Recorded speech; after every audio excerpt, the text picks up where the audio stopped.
રાધા કૃષ્ણ. 8:30 થવા આવ્યા છે.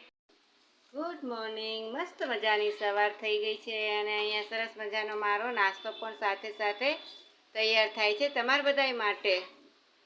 તો ફટાફટ તૈયાર થઈને બધા ગરમા ગરમ મસ્ત મજાના પરોઠા ચા સાથે કોફી સાથે ખાવા આવી જાજો. અને બ્લોગ સ્ટાર્ટ થાય છે 8:30 વાગે. તો સ્વાગત છે તમારા બધાનું મસ્ત મજાના મારા કિચનમાં, સ્વીટ હોમમાં. તો ભાઈ ગરમા ગરમ મસ્ત મજાના પરોઠા થઈ રહ્યા છે તમારા બધા માટે આવી જાજો. હા ઉમેશા પપ્પા જય સ્વામિનારાયણ. સવાર થઈ ગઈ છે સવારના નાસ્તા સાથે. તો ચાલો ફટાફટ નાસ્તો કરી લઈએ. તો અહીંયા મસ્ત મજાનું મારું શાક તૈયાર થઈ ગયું છે લીલા ચોળાનું.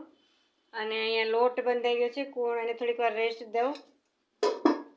અને અહીંયા અમારા શેઠ. ઓ શેઠ મજામાં ને? મજામાં. તબિયત પાણી હારા? મજામાં. દવાઓ પીવાઈ ગઈ બધી? હા બધી પીવાઈ ગઈ. ઠીક લેવા. તો ફ્રેન્ડ્સ અહીંયા ચોળા બટેટાનું શાક થઈ ગયું છે. આમાં થોડોક મારે ઘાટો રસો કરવાનો છે. અહીંયા લોટ બંધાઈ ગયો છે. 5-10 મિનિટ રેસ્ટ આપી દો પછી રોટલી કરી નાખું. હાય વાલા વડીલો, જય સ્વામિનારાયણ, જય શ્રી કૃષ્ણ. કેમ છો બધા? મજામાં? તો ભાઈ તમે દેખાવ છો કે ગલગોટા જેવા મસ્ત મજાના થઈ ગયા છો.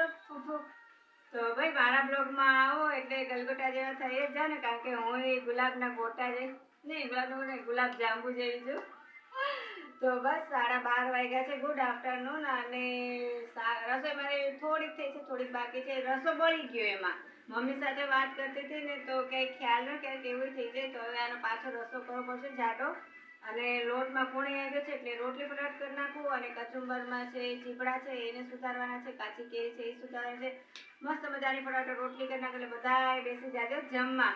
તો બસ હવે કાલે મારે મોડું થઈ ગયું હતું જવાનું. આજે ફટાફટ બધું કરી નાખું પછી પાછા આપણે મળે રોટલી કરી દે. જય સ્વામિનારાયણ. અહીંયા મેં મસ્ત મજાનો મસાલો કેરીમાં કરી નાખ્યો છે. મીઠું, મરચું અને તેલ. અને આમાં તે ધાણા જીરું અને મીઠું નાખી દીધું. તો રેડી થઈ ગયું છે. મસ્ત મજાની થાળી પીરસાઈ ગઈ છે. કેરી, આથણા ને બધું, શાક ને રોટલી, મસાલાવાળી છાશ. અને ઉમેશા પપ્પા પણ જમવા બેસી ગયા છે. ચાલો બધા જમવા. હે ગાઈસ, તો 3 વાગી ગયા છે અને હવે ટાઈમ થઈ ગયો છે મસ્ત મજાનો આપણે જોબ પર જવાનો. તો હું અત્યારે તો જાઉં છું જોબ ઉપર. પછી પાછા પાછું 9:30 વાગે. ત્યાંથી જય સ્વામિનારાયણ, બાય. તો મારી વાટ જોજો પાછા. હા હાય વાલો વડીલો, જય સ્વામિનારાયણ, જય શ્રી કૃષ્ણ. કેમ છો બધા? મજામાં? એમ કે તમે બધા ફિટ એન્ડ ફાઇન છો. અને કાલના બ્લોગનો એન્ડ કરતા રાતે ભૂલી ગઈ હતી, થાકી ગઈ હતી એટલે સુઈ ગઈ હતી. એટલે કાલના બ્લોગનો આજે એન્ડ બીજા દિવસે કરું છું સવારે. અને મારે એક વાત શેર કરવી છે કે હું કાલે જોબ પર ગઈ હતી તો એક ભાઈ હતા ને કંઈક વસ્તુ જોતી હતી પણ ક્યાંય આગા હતા એને હેન્ડલ કરતો હતો. એક મુસલમાનનો છોકરો, મારે કસ્ટમર હતા, હું એને સમજાવતી હતી તો મને બધું બતાવતી હતી. તો એ ભાઈ મને 1-2 વખત આગેથી કીધું, 2 વખત કીધું પણ મને કંઈ સમજાણ નહીં, સંભળાયું ઓછું.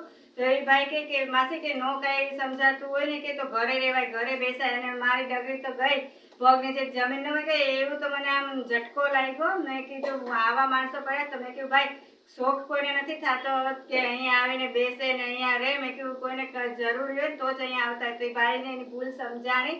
અને પછી એ આમ કહેવા માંડ્યો કે માસી કે તમે મારા ઘરે રહો, હું તમને રાખીશ કે હું તમને હાચવીશ. તો ન બોલે તો જો માણસ એની ભૂલ સમજાય. પણ ત્યારે તો મને એમ થયું કે પગ નીચેથી જમીન હોય કે ભાઈ એવું બોલ્યા ને એટલે મને એમ થયું કે નોકરી આમ કરતા તો કેવા માણસો છે. તો બસ આજનો બ્લોગ અહીંયા પૂરો કરું છું. કાલે પાછા મળશું ના બ્લોગ સાથે. જય સ્વામિનારાયણ, બાય. કાલે પાછા આવી જાજો.